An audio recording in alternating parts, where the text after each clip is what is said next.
The goal is always to graduate college. My grandma's wish for all of us to be educated and have a better life and like get off of the island from a third world country. Representation matters. Like I didn't have someone like that. Like it was my mom. And then I just completely dipped off. It was like, I'm not doing anything. My brand really is me. I want to help business owners and I want to help women. Does failure is knowledge mean to you? Failure is knowledge means learning every day. Sade, thank you again for coming on to the Failure is Knowledge podcast. I just got one question for you. Why BlackGirlEDU?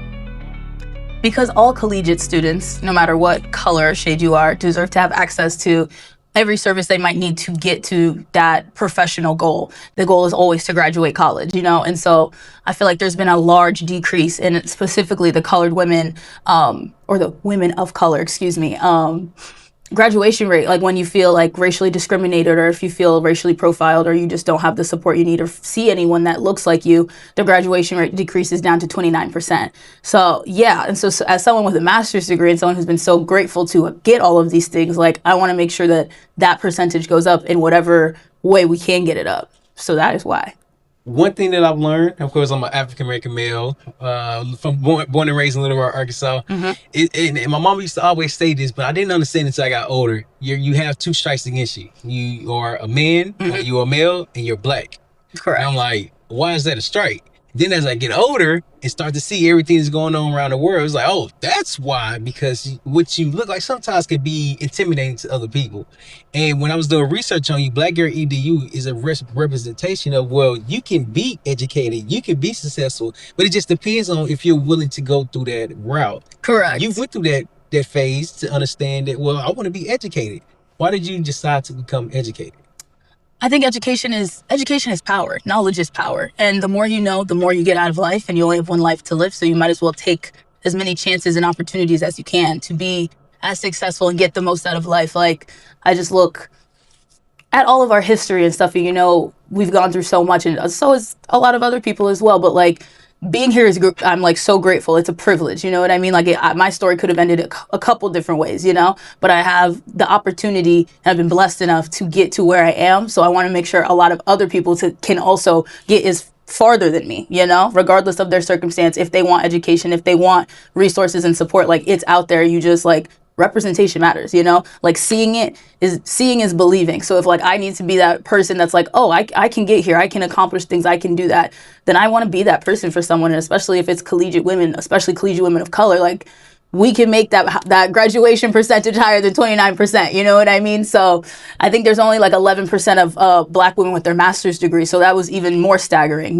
So it's just like basics is like the bachelor's degree or an associate's, and then like master's degree. Like I want to see more Black PhDs. I want to see more Black doctors out there promoting themselves. Like, and especially when you go to a predominantly white institution and you need a professional of color and you don't have access to it, like what then? That's where the gap is, So I definitely agree, because when I went to the Marine Corps, mm-hmm. You say 29%, just to keep it in the simplest term, yeah. You got 10 people there, 2 people's going to be Black. Yeah. And I'm like, where everybody at? Yeah. No, literally, when I was in school and I started COVID, and now mind you, I could have done a little bit more demographic research than I did, but I didn't see like a person of color for months. And like, it was just like, mind you, it was COVID-19, so like nobody was outside or like doing anything, like everyone was social distancing, but that was like the most disconnected I ever felt from my community. And it's like I couldn't even text anyone because I didn't know anybody in the area. I was like, I couldn't get my hair done. I couldn't go to a professional of color if I needed to, like a Black dermatologist, because I had like some skin things, and I was like, oh, I want to go to a Black dermatologist because they're more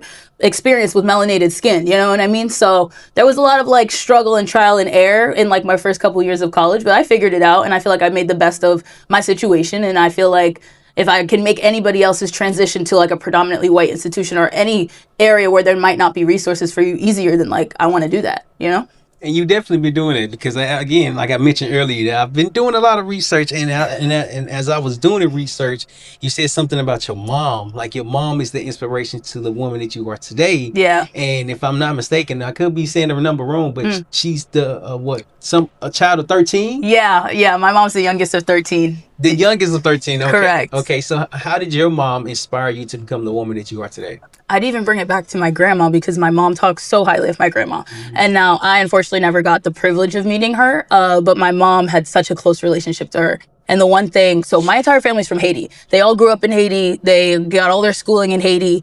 And so the one thing my grandma made sure everybody, all of her 13 kids did, was went to school. So all of them went to school.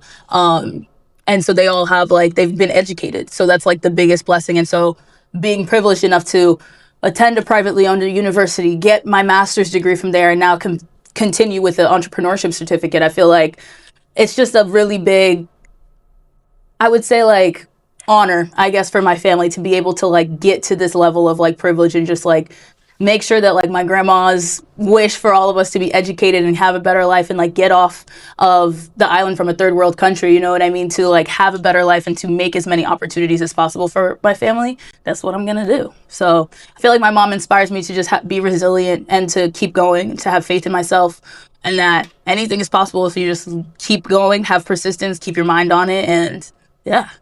You know, it was interesting. The article that I read was back in 2019, if I'm not mistaken. No. Well, it was two articles. One was in 2019, the other one was in 2025. Okay. And it said something about being resilient and persistent. And I was like, wow, you actually said it verbatim. Yeah. And as I was reading, I was like, wait, it takes courage to really put yourself out there. Because when you mentioned predominantly white institution, right? I'm like, what is that? Yeah. But then, growing up in Little Rock, Arkansas, I was going to go to what is it called, UAPB, Black Historical College. A historical black college, yeah. Yeah. What's the acronym for it? Historical black. HBCU. HBCU. Yeah. Yes, I was gonna go to UAPB back in Little Rock, Arkansas. Yeah. And so when I went to go visit the campus, it was in the country. So that means that there was a lot of mosquitoes, a lot of sand, a lot of nothing. I'm like, man, I don't know about this. Yeah.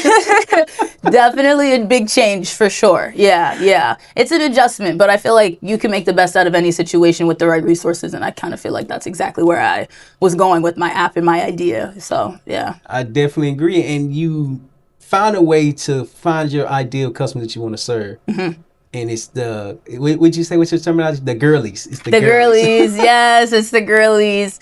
And I do think like my idea is like scalable and like it can be opened up to different like facets later on, but I did want to have a very big focus on collegiate women. I feel like, especially because when I was developing this idea, like we lost Roe v. Wade at that time, and like a lot of women's rights were coming into question, and like there was a lot of people dying, and like the death rate of black women compared to their white counterparts is so staggeringly high that when I was sending out like surveys, I was like, would you prefer your team of like professionals be all black due to the mortality rate? And I got an 85% yes rating. Yeah. So I was honestly quite surprised by how high that was, but it makes sense. You know what I mean? Like you want to be helped by people that look like you and that have been through like whatever it is, especially just because of how much disparities there have been in the health and medical field. Like there's so many case studies and like so many news articles about like how many black women have died just because of lack of care and because of like healthcare racism. So it's just like really disheartening and sad, you know?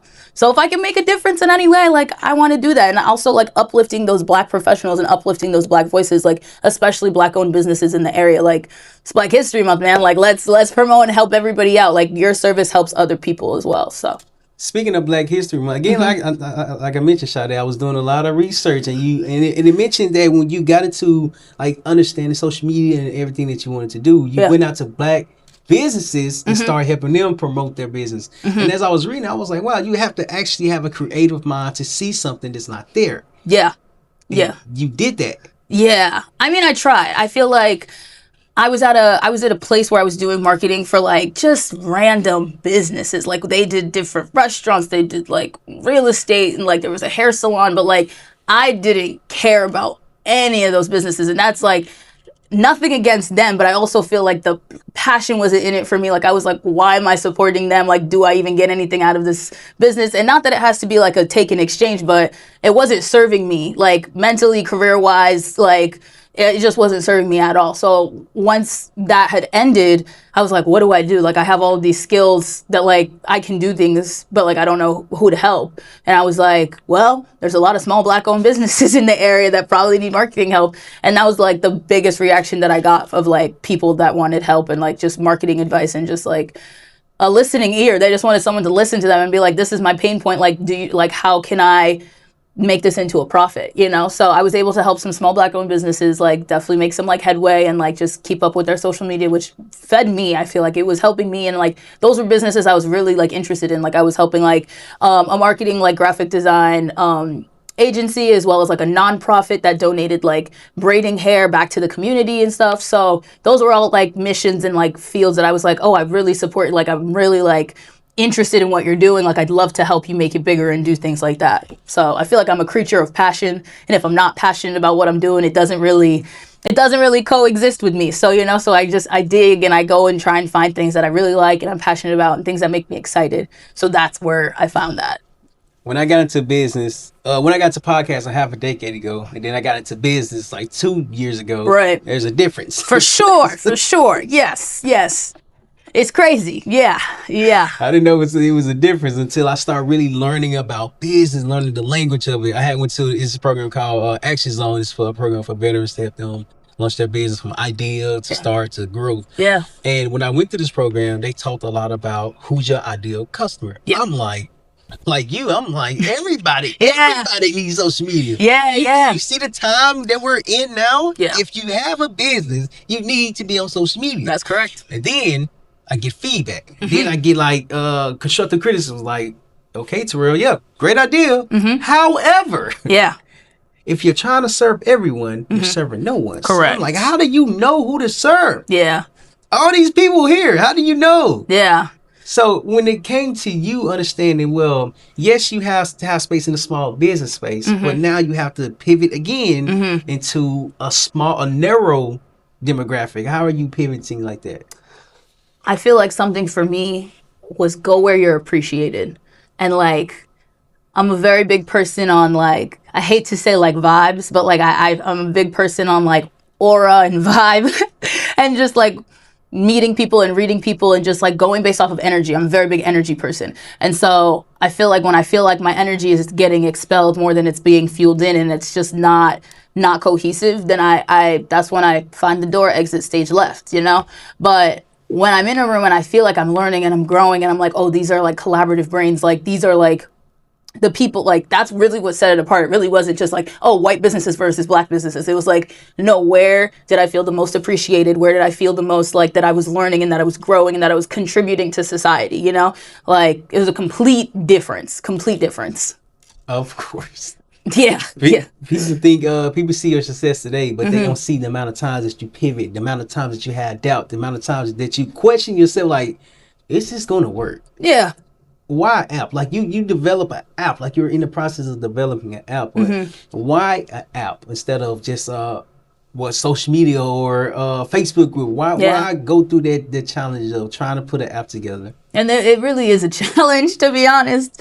I would say because it should always be a resource that you should have on you at all times. Like, I want you to feel like this is a community. This is like your safety net, basically. Like, if you have nowhere to go, like, you'll always have BlackGirlEDU. You'll always have, like, someone to go to on there, like, someone to find help, like a support group, mentorship if you need, like, a hairstylist, an esthetician, like someone who just understands you. So I feel like having it digitally on your phone as an app, like, kind of like speed dial. You know what I mean? So it's your go-to for hopefully everything. We're starting off very small, like for our soft launch, it'll just be like very specific features, but we're just doing that to get like more user feedback and like make the app better for like our bigger launch later on. But I think that's why I just want it to be accessible and like always have it on you, like at all times. So you know that there's a community there for you. There's people there for you. Cause that's what I was missing when I was in college. Yeah.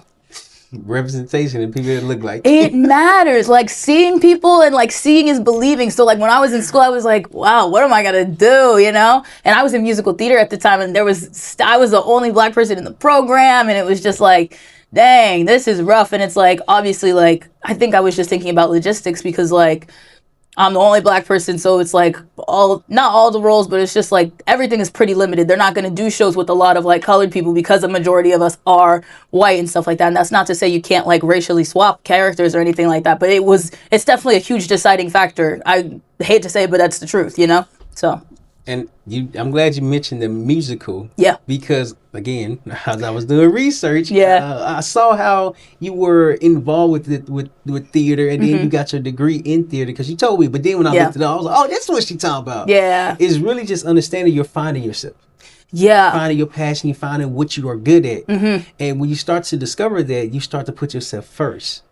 I think that's probably exactly how I've gotten to the position that I'm in right now. Like, I feel like I've been blessed enough, and that's why I relate so much to bring it back to my mom, because she's just always been so supportive of like anything that I was passionate about or anything I wanted to do. Like, she was like, go for it. Like, it was never a question. It was never like, no, maybe not. Like, she always just pushed me to like do what I was good at. And I was really good at theater, and then I was really good at social media, and then I was really good at marketing, and now hopefully I get really good at entrepreneurship, you know? So I feel like every step of the way has just been like a stepping stone to like hopefully make me the entrepreneur that I hopefully hope to become one day. And it's just like the public speaking skills of like walking into a room. Like, I had a musical theater class where they just made us walk into the room like several times until like you are in your confidence, in your presence, like a whole class, like everyone just like walking in. He'd be like, nope, go back, start again. Like, more confidence, it was crazy. But it's like, I think about it, I'm like, all of these skills built me up to like be able to front man this. And so I'm very excited to see like what can come of it with all of those skills like slapped together. You made me think about, so when I was serving in the Marine Corps, we Yeah. went to boot camp. Boot camp was a 90-day Ooh. training process, and, Yeah. and that was 3 months. Well, no, 13 weeks. 13 Okay. weeks. Yeah. 90 days, 3 months, same thing. Same thing. You know. But how they pitched it was 13 weeks. Uh-huh. And so every day, well, beginning of boot camp, we go by the numbers. Like, Yeah. we get dressed by the numbers. We to get our boots, hold our laces, and then count down to put our shoes on. Oh my God. And then if you don't make the time, you got to start over. You got to start over. You got to start over. Yeah. Okay. And Dang. for one, you got to do it for 13 weeks. Well, you progress. Right. You get better. Right. But that first one's probably tough. Oh my goodness. It was so annoying. Ooh, yeah, I'm However, sure. what I learned that a lot of people don't have discipline. Yeah. A lot of people are not confident in themselves. A lot of people are not confident in the journey or in the process, but you have to be patient with everything that you're doing. Yeah. So when you learn by the numbers, when you learn how to do and walk into the room confidently, does it come from your mom or does it come from you learning how to be more confident through your own education? Both. Like, good. Like, I would never have gotten as confident as I was in theater without my mom, and just being like, she would always like reaffirm me and be like, the stage is where you belong. Like, you captivate when you're on stage. Like, that's your home. Like, you belong on stages. At that point, I didn't know what kind of stages. You know, it was like more theater stages, like singing and dancing and stuff. But like now I'm on like different stages, like just publicly speaking and like talking about my app and things like that. But both of them translate, you know what I mean? Like, the skills are transferable. And so I feel like that's what I'm learning as I'm growing and I'm taking more opportunities and just being like open to the experience of just becoming the person I was meant to become. I feel like everything happens for a reason. And I feel like when you trust your gut and you go with like doing things you love, like I told you, I'm a creature of passion. Like, if I'm not passionate about it, there's a very slim chance that I'm gonna be consistent, be good at it, or be like, or just make it going, keep it going, because it's just not something that feeds my soul. Unfortunately, I need that. You know what I mean? I can't just sit at like a 9 to 5 and like call it, you know? So I feel like my mom instilled in me the passion, and maybe even from my grandma, to just like go for it. Like, nobody in my family has been as blessed. I have the privilege of like being super, super blessed and like walking the path of like all of the people that walked before me. So like, it's really not just for me. It's literally for like everyone who's like came before me, everyone who's going to come after me. And just to be like, representation matters. Like, I didn't have someone like that. Like, it was my mom, you know what I mean? And now we're in like a whole new landscape. So now I feel like I have to really be like the front man for like what I want to be, be the change that I want to see in the world, essentially. Michael Jackson. I think that was him. I don't know. I'm pretty sure though. I think. Man in the Mirror, right? Yeah, I think so, right? Yeah, I'm pretty sure. Yeah. Okay. Yeah. If I'm not mistaken. I know, it's like, don't quote me. I'm not sure, but I think Michael Jackson said that once or twice. You know, yeah. Speaking of Michael Jackson, I literally just seen what's called the biopic. Yeah. I just saw it again, and it made me think about the song "Man in the Mirror." Like, ironically, just referenced that. Yeah. So when I went through my first divorce, I'm married again. Okay. And when I went through the divorce, I had to learn more about myself. For sure. And you know, when you go through a tough breakup, a lot of people be like, they did this, no. I'm going to take accountability for my doing. Yeah. What can I do to be better? And how can I improve? Yeah. And in the song with Michael Jackson, he says, if you want to make a change, you have to start with yourself. Yep.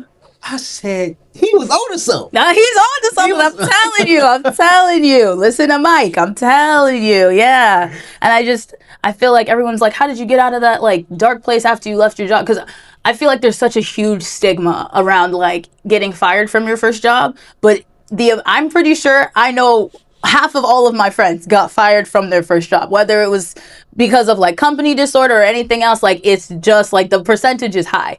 So I was just like, I had to give myself a lot of grace and just learn how to like be kind to myself and learn that not everything is my fault. Like, not everything is meant to be sunshine and rainbows. You have to go through those hard moments to figure out who you're meant to be. And so taking a look in the mirror and really just being like, what do I want to be? Like, who do I want to be in the next couple of years? What's the impact that I want to make has really helped shape not only the app, but like my whole journey, I would say.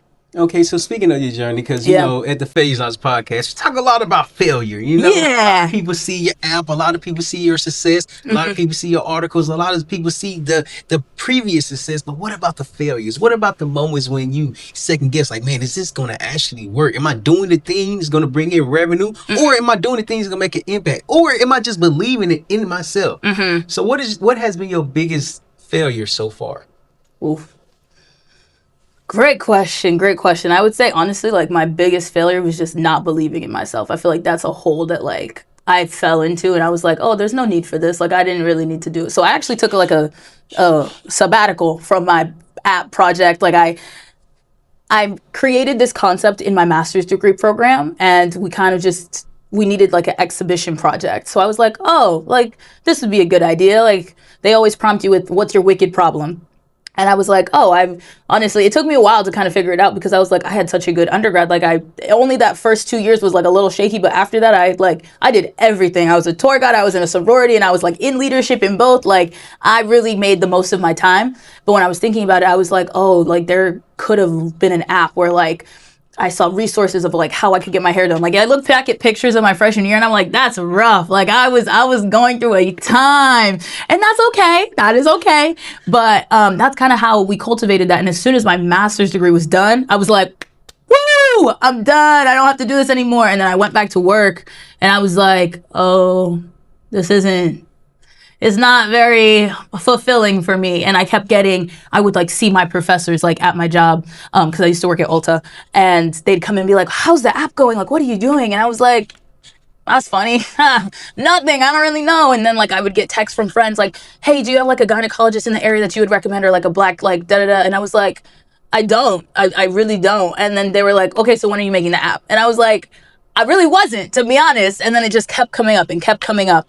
And I was grateful and privileged enough to win the 2 awards at the end. So I was like, okay, I feel like I'm getting multiple signs that like maybe there's something bigger for me. And I feel like I'm a person that always kind of knew that, but I'm not great at stepping into my own light, in the theater terms, if you will. You know what I mean? And so I feel like I went into like a dark, like just like, oh, it's never going to actually work. So I just like kind of like put the failure on myself. I was like, well, I finished my master's degree, so like that's okay. So now that's done and over. And then I didn't touch it for like 6 months. And I feel like that was my biggest mistake. Like, I had so much momentum, and I should have just kept going off of that. And it probably would have been bigger than it is now. And that's okay though. I feel like I take the mistake, I take the ownership for it. I feel like I was in a place mentally where I just needed space and time, and I had really no direction. And I was just like, okay, I made this, but I wasn't a business person. I'm very creative minded. Like, I'm very good. Like, you want me to make something pretty? Got it. You want me to make a fun, silly video? Got it. But other than that, like, I was like, I'm not a business person. I don't know how to start a business. And I feel like that, and that's kind of why I started this program as well, because I was like, I know nothing about business or entrepreneurship. Like, I don't know how to make a P&L sheet. I don't know how to make a Gantt chart. I don't know how to like assess my customer segments, But I had like such a foundation of all of it that I was like, it's not impossible to make it happen. And so it took me a while to actually get there. And it took a lot of like affirmation from people in the community and people that I was working with to be like, no, like, you have an opportunity, like, you need to go take it. Like, you're young, like, you're spry, like, you have the energy to go do this. So I was like, okay, I got to do this. So I feel like I hate to call it failure, but failure is knowledge, if you know what I'm saying. So I feel like I learned a lot about myself in that like 6-month span. And then like just taking the risk of like leaving my jobs and coming to do this and putting everything into this it's scary as hell, but I feel like I got to do it. That's exactly why I have to do it. I feel like I'm being pulled in this direction and I shouldn't fight it. I did a podcast this morning before I came here, and it was called "Eliminate Self-Doubt." And when I was making a podcast, I was like, oh, this is gonna be a great topic because this is something that I dealt with. Yeah. And it's like, well, how do you step into your life, theater terms? There you How go. do you step into your purpose and really understand like you have a purpose? You are really making the difference, but the difference you're making, you have to see it for yourself first before anybody else can see it. So that, as I'm talking, as I'm doing the podcast, I was like, man, I done learned a lot. Yeah. I learned it. And I got asked this question, and it was like, what's your biggest failure? I'm like, every day I fail. Oh, yeah. What do you mean? What's my yeah. biggest failure? Because I'm always asking people, what's your biggest failure? For me to get asked, what's your biggest failure? I'm like, I fail every day. Yeah. I'm always trying something new. You know how many times I done changed my business model so many different times? Yeah. Oh my goodness. But it's the fact that I'm changing it and I'm learning how to be a better business owner. I'm learning how to look at the data. I'm learning how to put things, automation together. And it's mind blowing because now I'm transitioning from a creator to a business owner. And that I'm with you. I'm with you because even like conversations I'm having with mentors, I'm like, I have to change my frame of mind. You know what I mean? I went from very creative, like I said before, and now we've got to be very tactical, very strategic about your creativity. And I feel like it's that bridge, that cohesiveness that like we need to get to the next step. But it's like, okay, we need to we're self-affirmed, we're confident, we know that this is something. Now we just have to mix that with a good amount of business knowledge and strategy, and like then you'll have magic, you know? You said something about a Gantt chart. I'm like, what is that? A Gantt chart, man. Yeah. Yeah, that's what our advisor was talking about. Oh my God, I'm so sorry. You good? Oh yeah, I don't even see it. That's right here. Oh, all the way over there? My fault, my fault. Good. Still on the magnet? Yeah, I think it's still there. Okay. It's what one of our advisors was talking about. So it's basically you space it out for the 13 weeks that we're in the program, and each line has like a different like goal. So it's like I have 2 weeks to figure this out, and like the next 2 weeks you'll focus on this, and it just kind of like spaces everything out for you. So you're not like freaking out every week or every day about like the million things you have to get done, which I still feel like we probably do anyway, but it just gives you a little bit more like oversight about what's your goals for the next X amount of months. For us, it'll be 13 weeks because that's how long the program is. So that's how I did mine. But it puts a lot of things in perspective. It also makes things really scary. But I need to be less scared of like taking the chances. But I feel like a theater term, like if you're not scared, you don't care. You know what I mean? And so out of fear comes like fear and like doubt honestly comes like the best things when you take the chance and you take the risk. You also only have one life to live. So it's like, why not take the chance? Oh, okay, so we're gonna go off script. The format that I've sent you, we're gonna go off that. Okay. We're gonna go off script right now. So, say hypothetically speaking, I want to get into business, or I want to start an app. And I know Sade, she has a BlackGirlEDU app. She understands like how to start it, how to, the process behind everything. I have no idea what I'm doing, who I want to serve, or what problem I want to solve. I come to you and I ask you 3 tips to start or to create an app. What are 3 tips that you can give me? Know your why. Figure out who you're serving and why, which can be a part of your why. But I feel like your why should be personal. What personal stake do you have in this? And like, what personal stake do you have in it? Who are you serving and why? What's your audience or your customer segments? And how can you provide value of that? And then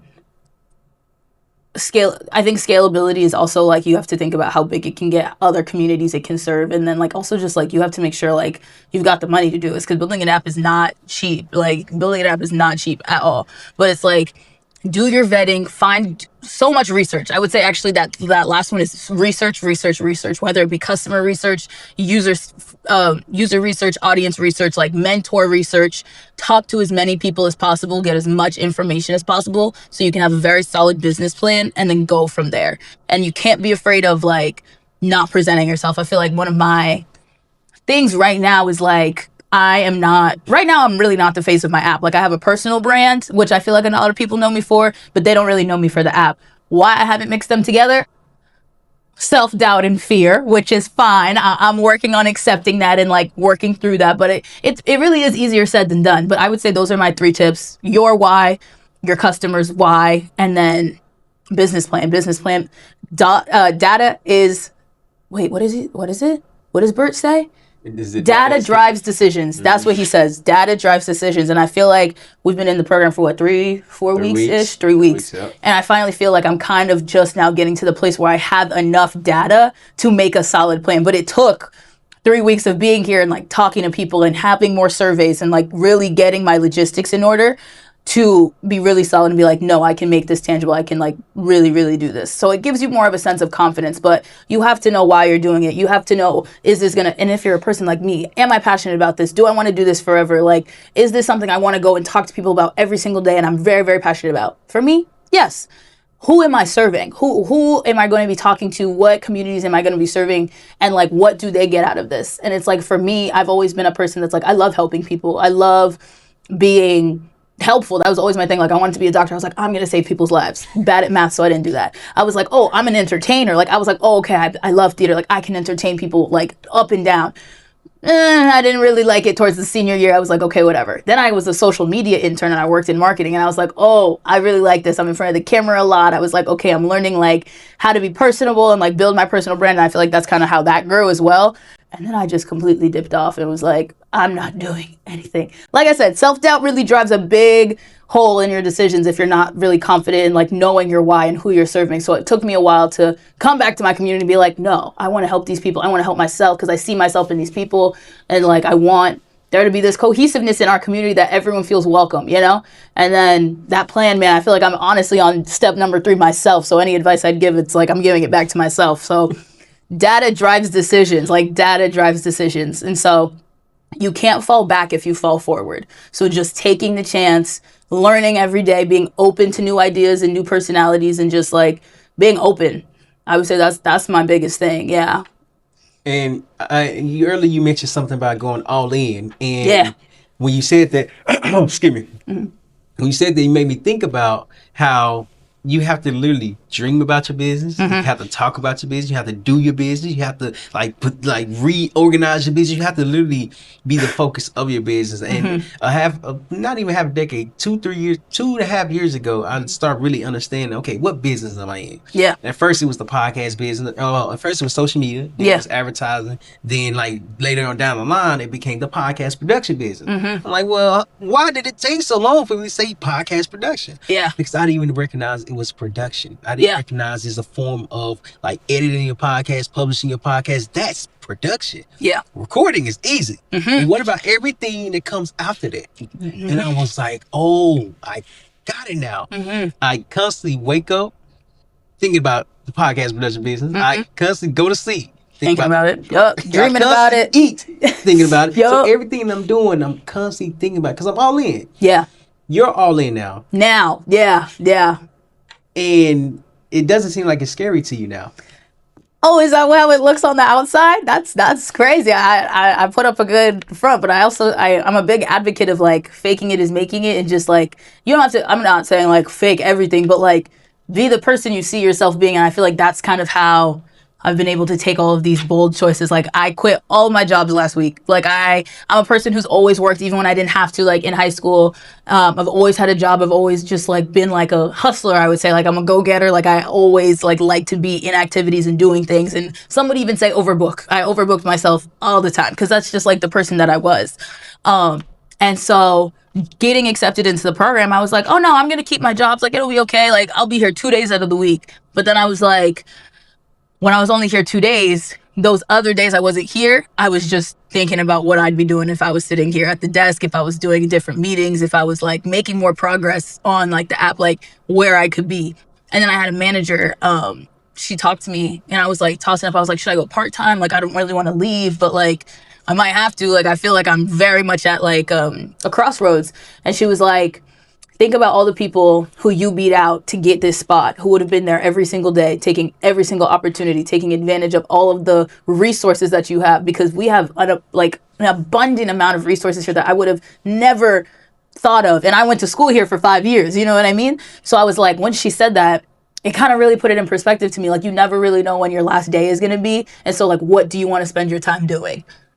Do you see what I'm saying? So I was like, oh, I'm going to put my 2 weeks in right now, actually. And I did that. My last day was Monday. And so ever since then, I've been here every single day, just like hitting the ground running, trying to like make progress and do the best I can and like keep my head up, because I feel like being an entrepreneur is the most hard. Like, I keep calling it a humiliation ritual. Like when we're in the office, I'm like, this is a humiliation ritual. Like I am so cringe at myself. I'm like, well, that's okay though. Like, I feel like you have to get through the cringe and the own self-embarrassment to really blossom into the person that you really can be. So it's like, I'm okay with that. I'm okay with like not having a job. I'm okay with going through the cringe and like posting on social media as much as possible and reaching all of my audiences, even if it's like very uncomfortable at first. Like, I know it won't be like that next week or next month, you know what I mean? And like the amount of growth that you can have through that. So I am 2 feet in now. I am still a little nervous, obviously, but I do feel like I have a new amount of confidence and I'm like, I will make this work. Like, I will make this work. There's this guy named, his name is Nehemiah Davis. And he's a big entrepreneur. I met him in Southern California when I went to this program with the 10X program or 10X business, and they was talking about like the room that I was in. It said majority of the room had $1.7 billion. So I know you ain't counting my pocket. Hey, I'm nowhere near that. he said, I'm not, I don't think I am counted in that one, but that's okay. Yeah. But what he always say, what Nehemiah Davis always says, that it has to work or it has to work.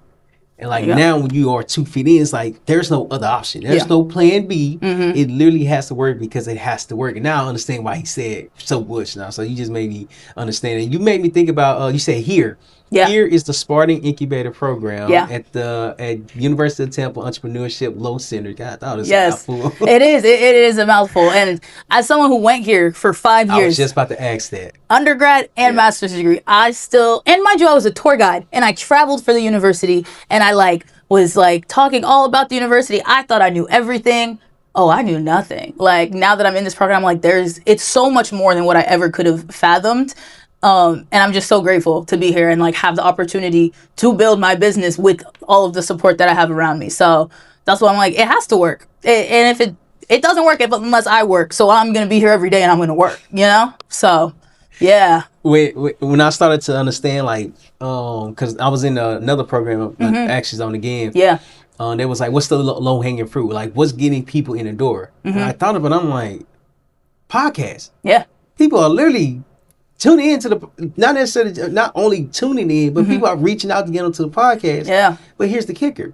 People that's reaching out, they making bukus of money. Yeah. I'm like, where y'all finding me at? I'm like, fair. I asked the question, where y'all finding me at? And they proceed to tell me where they find me at. Yeah. Well, this is the low hanging fruit. Yeah. So in business, what I'm starting to learn and understand is that you just can't focus on one avenue. You have to meet people where they are at. 100%. Here's the question. How are you able to meet people where you are at for BlackGirlEDU?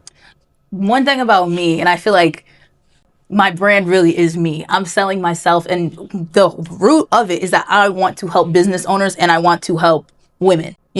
So when I go out to businesses, I really am bootstrapping. I'm like, I want to help you with your marketing. I want to help you build your business. So I feel like my low hanging fruit is the solopreneurs that are the hairstylists that just work out of their homes or their studios. And they're like, man, I wish if I just had 5 more heads this month, I would have been so much happier, financially stable and blah, blah, blah. And I'm like, girl, I got you. I can get you a pool of more people that I know haven't seen your account. I know they haven't seen any of your marketing. And I'm looking at the website and I'm like, girl, we could work on this. We can fix this. You want 5 more heads? I could probably bring you 10. You know what I mean? So I feel like I'm very personable and I'm like, I want to help you. So I feel like that's really my driving factor. I was like, I don't even know if I'd call it my low hanging fruit. It might just be but that's kind of where we started with the small Black owned businesses and going in and kind of door knocking, be like, what's your pain point? Where can I help you? How can I help you build a better business? So it really is marketing, but it's also insight booking and kind of access. But it's I want to help small owned businesses. I want to help you get the visibility that you're not getting with this certain audience. And then my app will grow and it will go to different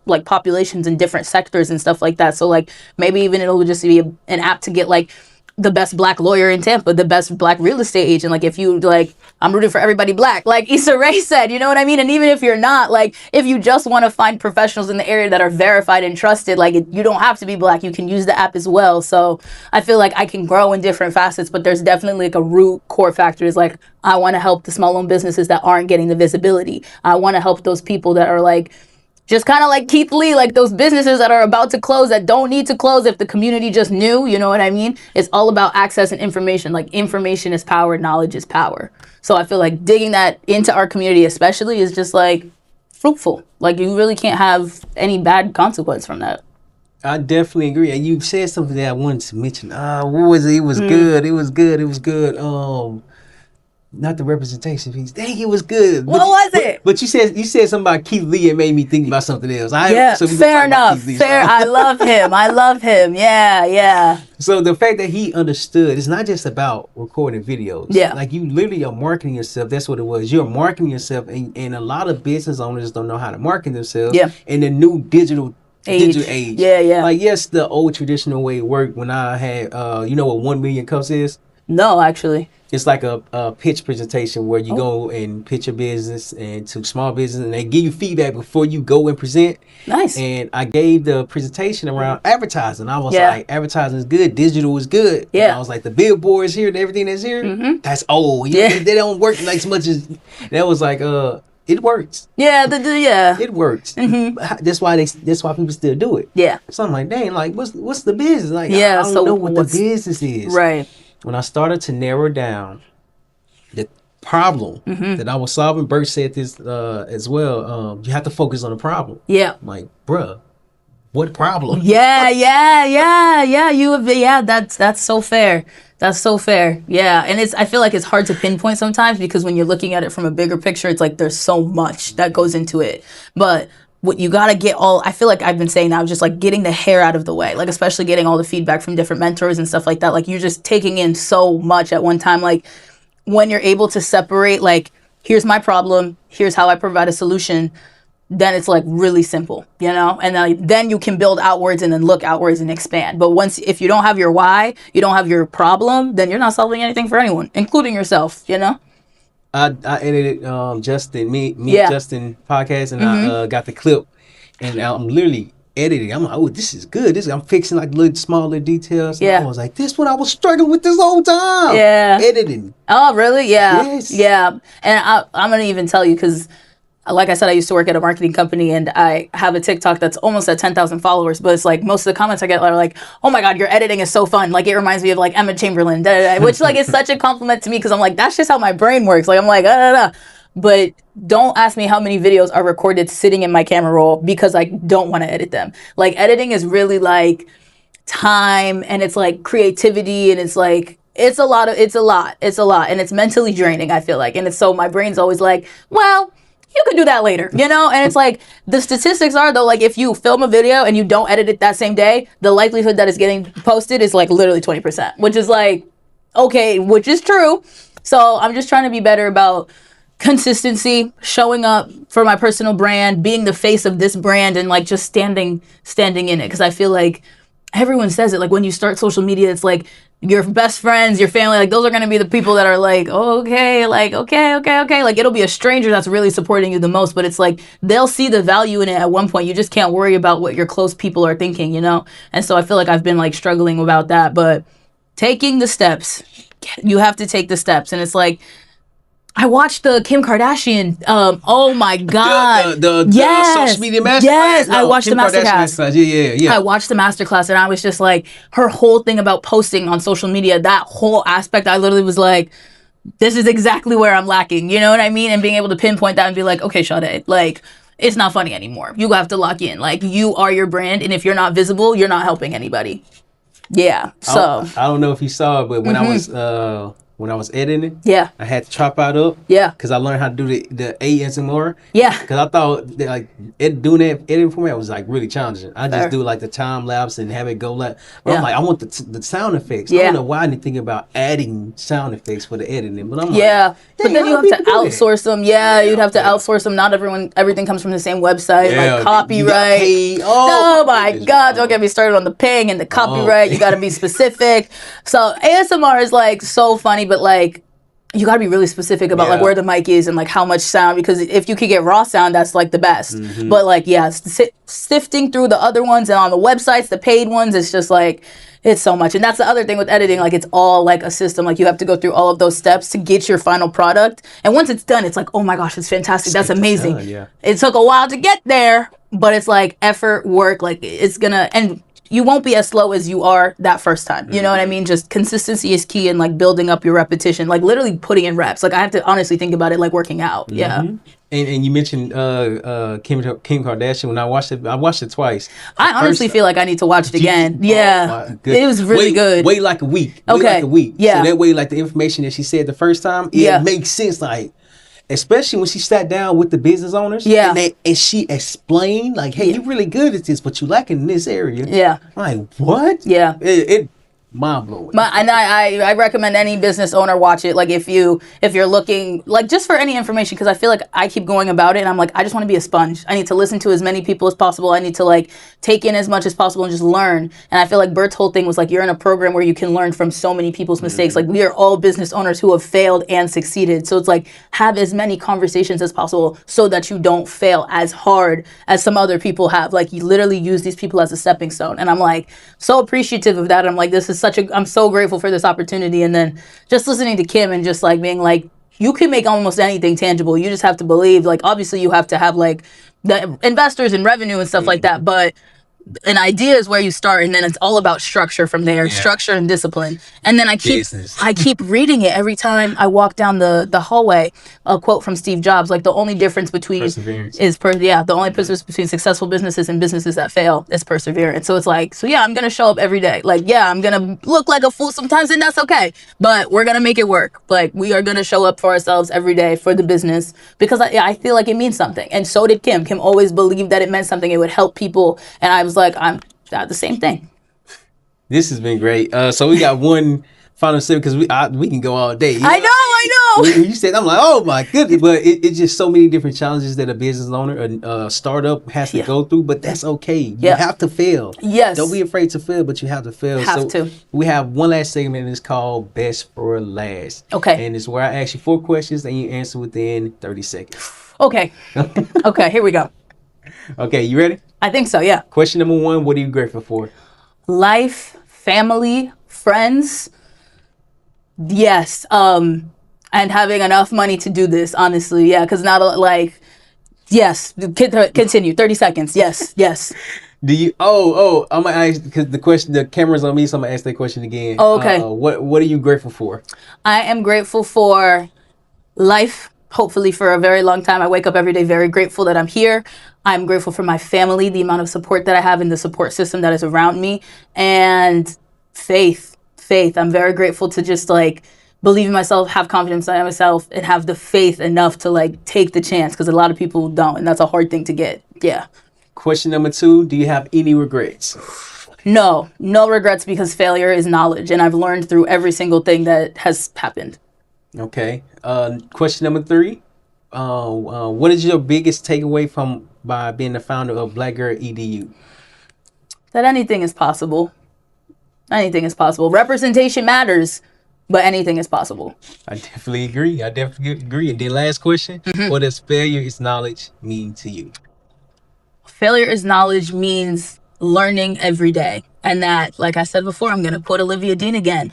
I can't fall back if I fall forward. If you take the steps to do anything that you have love in, you have passion in, you can't possibly like fall backward or like make a regretful mistake, because you're learning. Every step of the way is learning and growth. So quoting Olivia Dean and Michael Jackson, guys, like I'm all over the place. I love them. Like I love to take a lesson and learn from it and just be as grateful and open in the opportunity as I can be to be a better person. Like I'm always thinking about like who I want to be in the future and what I want to do. And it's like just being grateful for every opportunity and in every room and talking to these people and getting the opportunity, because I know a lot of people didn't get as far as me, and like that's some serious stuff, you know? So I'm grateful every day to wake up and come here and just like be ready to learn. Like learning, you should never stop learning, like ever. I think Pharrell said it last night or 2 nights ago at the Grammys. Like if you are passionate about something, like you'll never work a day in your life. Like he was like, I wake up every day so grateful that I get to do something that I love. And I'm like, I'm trying to get there, Pharrell. I'm trying to get there.